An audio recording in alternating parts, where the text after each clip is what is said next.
Hola amigos, bienvenidos a Fogones Gallegos.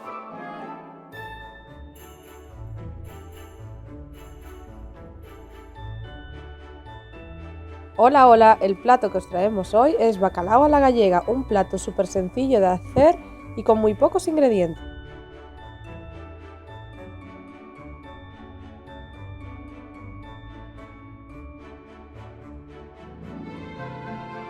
Los ingredientes que vamos a necesitar son 2 lomos de bacalao, 3 patatas, aceite de oliva virgen extra, 3 dientes de ajo, pimentón dulce, pimentón picante, un chorrito de vino blanco y sal. El primer paso que vamos a hacer será poner nuestro bacalao a desalar en caso de que esté asalado. Si no lo está, ya podremos ponerlos con nuestra receta. Entonces empezaremos con las patatas. Pelamos nuestras patatas y las cortamos, las añadimos a una tartera con suficiente agua para cocer.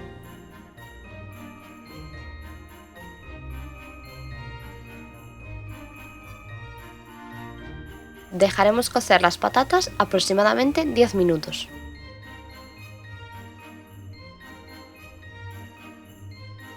En este paso le añadiremos la sal. Esto es opcional, ya que el bacalao suele tener de por sí mucha sal.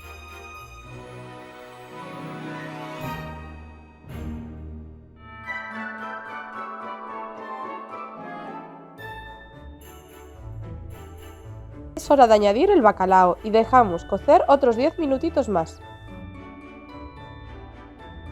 Ahora preparamos la ajada. Añadimos un chorrito de aceite de oliva y los ajos picados. Removemos un poco. Ahora añadimos el pimentón dulce y el pimentón picante, al gusto, dependiendo de si os gusta el picante o no. Un culín de agua de la cocción del bacalao y por último el vino blanco.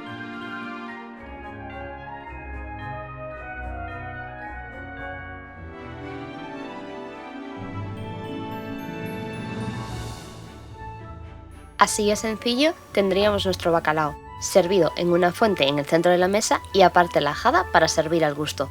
Un plato que nunca falla. Si te ha gustado, dale deditos para arriba y suscríbete a nuestro canal para enterarte de todas nuestras recetas.